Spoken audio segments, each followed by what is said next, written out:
Eksplorasi. Oke, terima kasih buat teman-teman, kawan-kawan, saudara-saudari seiman sekalian yang masih stay tune atau mau menonton video-video dari kemarin. Namanya sempat ketua cabang, sekarang kita ganti jadi Ormas Kristen. Jadi biar kita juga berani ya, menyampaikan statement dan juga literasi-literasi yang kita pahami dan diskusikan.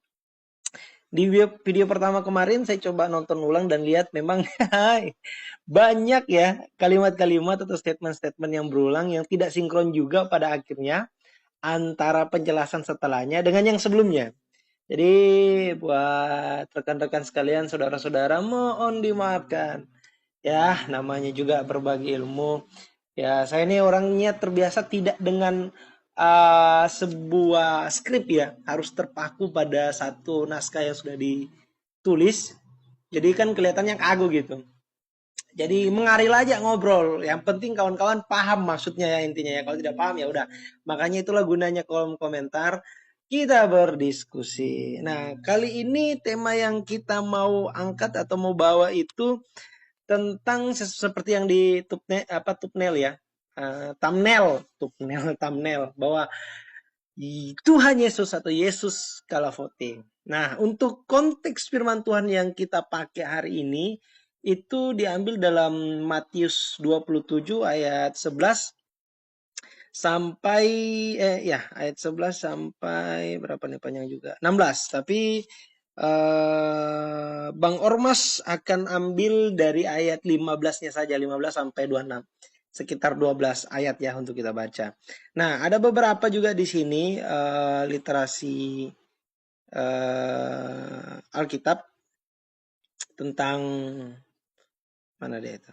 Kembali dulu ya. Tentang peristiwa yang diceritakan nanti yang Bang Ormas bawakan menjadi sebuah diskusi atau konten. Di sini ada di dalam Matius, kita bisa lihat.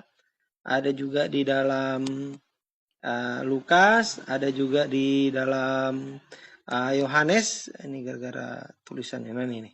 Ada 4 di sini ya. Ada Markus, Lukas, Lukasnya dua pasal dan juga Yohanes. Cuman Bang Ormas lebih suka pakai yang di dalam Matius pasal 27 ini. Nah, sebelum saya membahas tentang perikop atau konteks pasal kali ini, kita akan mundur satu pasal sebelumnya itu di pasal 26. Jadi biar kawan-kawan itu tahu konteks ceritanya ini apa sih. Makanya dalam setiap pembahasan yang Bang Ormas akan bawakan ke depannya, akan selalu memberikan flashback kembali dulu atau kilasan singkat tentang konteks ini kok bisa sampai kejadian gitu. Nah, karena saya sangat tidak suka dan gusar dengan orang-orang yang suka sekali comot-comot ayat tanpa memberikan konteks dan redaksi sehingga orang suka salah kaprah. Nah, jadi itu akhirnya logika berpikirnya nggak masuk.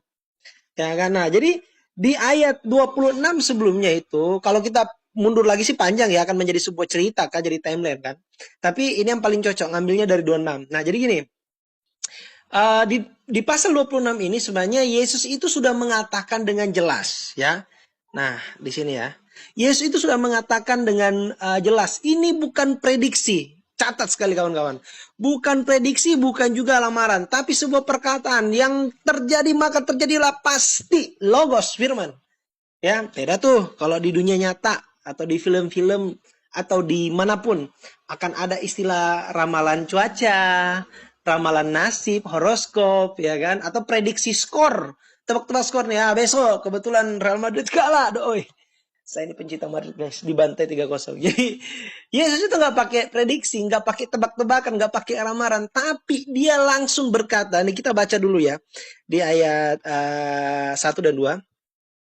Setelah Yesus selesai dengan segala pengajarannya itu, berkatalah ia kepada murid-muridnya, ya, kamu tahu bahwa 2 hari lagi akan dirayakan Paskah, maka anak manusia akan diserahkan untuk disalibkan. Nah, istilah kamu tahu atau bahasa kamu tahu ini, ya, itu kan menyampaikan informasi, bro. Ya kan? Kamu tahu nggak? Karena dia sudah tahu nih, makanya kasih tahu yang lain bahwa nanti itu 2 hari setelah itu akan terjadi nih gini gini gini. Artinya Yesus akan diserahkan dan disalib. Berarti kalau kita merujuk pada ayat ini, dipastikan kejadiannya itu hari Jumat. Kalau kita pakai kalender Masehi ya guys ya.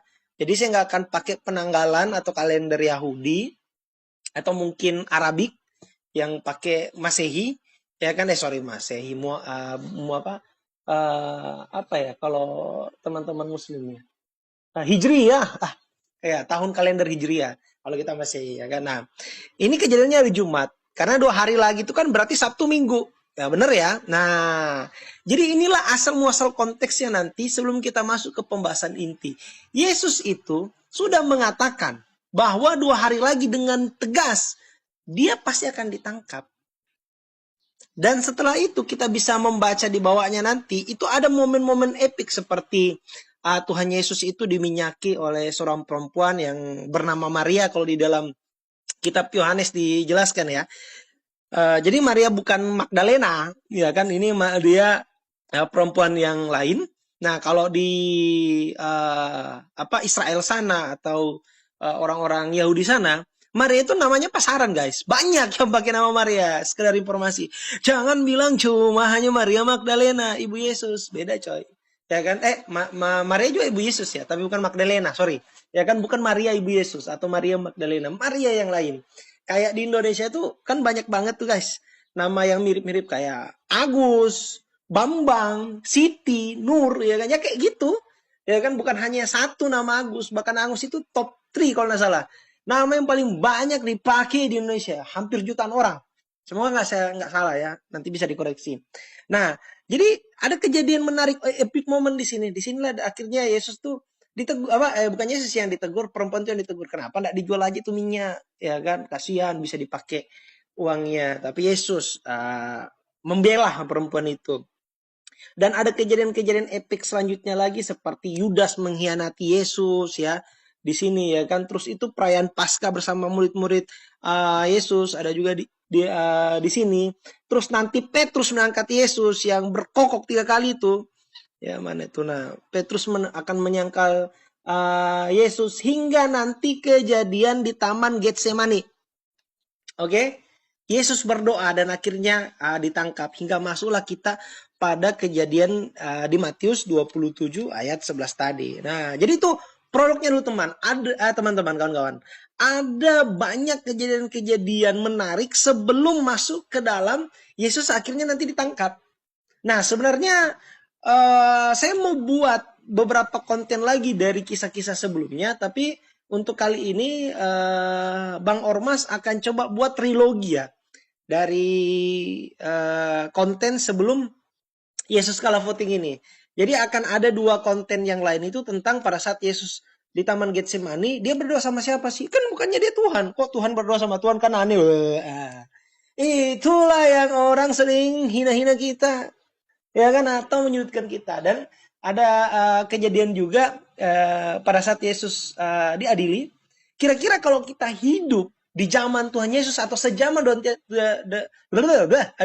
kalau kita hidup sejaman dengan Tuhan Yesus atau berada di zaman Tuhan Yesus, apa sih yang akan terjadi? Nah, nanti Bang Ormas akan buat 2 konten itu biar pembahasan kita lebih menarik. Jadi ini trilogi ya. Nah, beginilah firman Tuhan, kita akan bacakan di ayat 15-nya langsung ya. Telah menjadi kebiasaan bagi wali negeri untuk membebaskan 1 orang hukuman pada tiap-tiap hari raya itu atas pilihan orang banyak. Nah, mendekat hari Paskah ya, betul ya.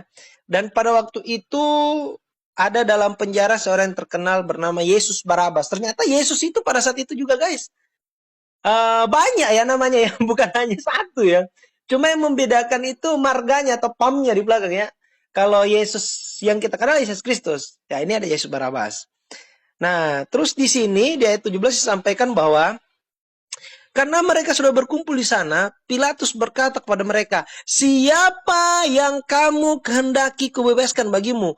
Yesus Barabas atau Yesus yang disebut Kristus? Nah, disinilah inti dari konten kita guys.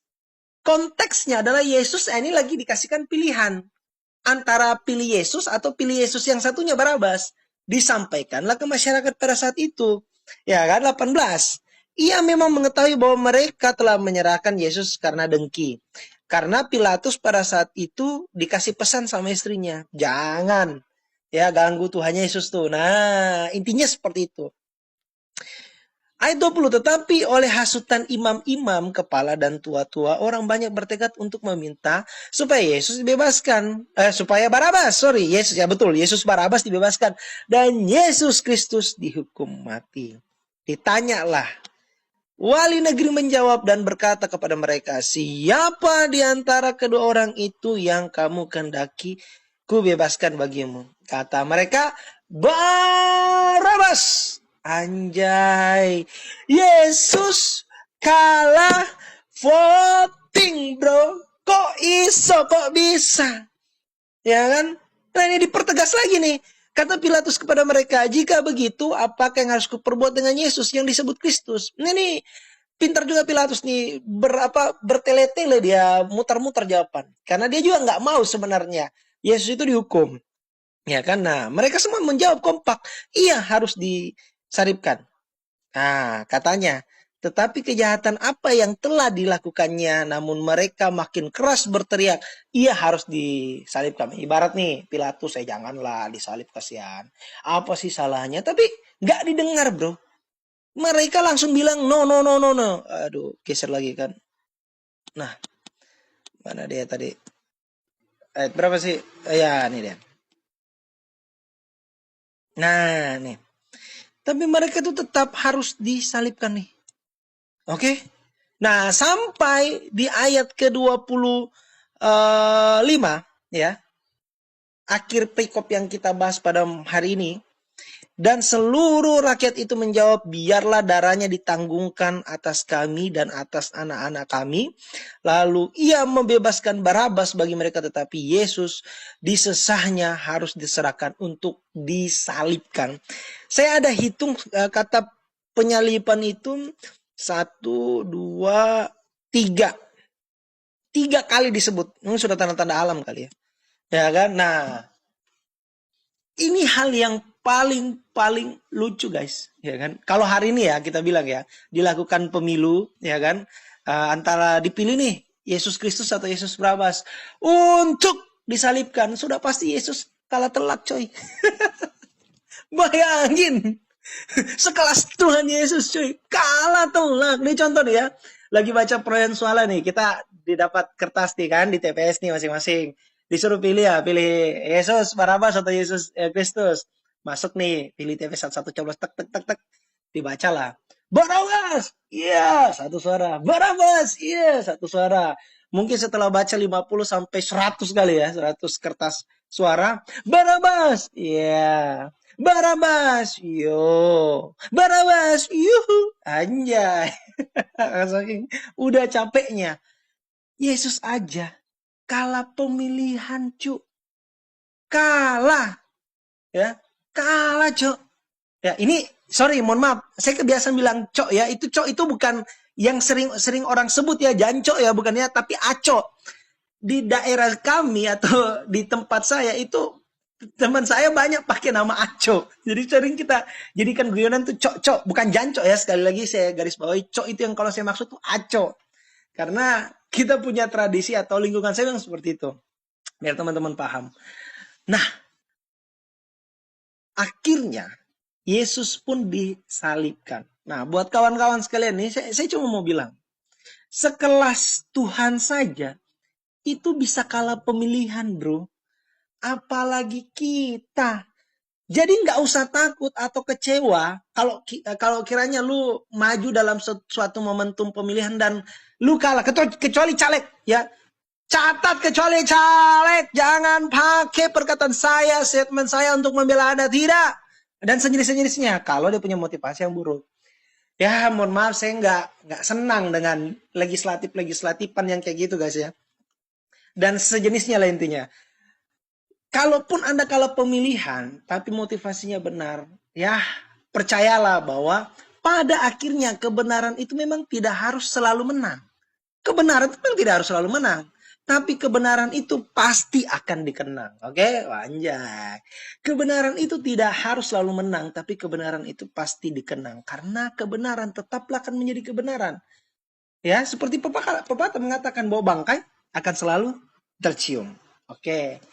Terima kasih kawan-kawan sudah mendengarkan diskusi hari ini tentang Yesus Kalau Voting. Sampai ketemu lagi di konten selanjutnya dan salam eksplorasi.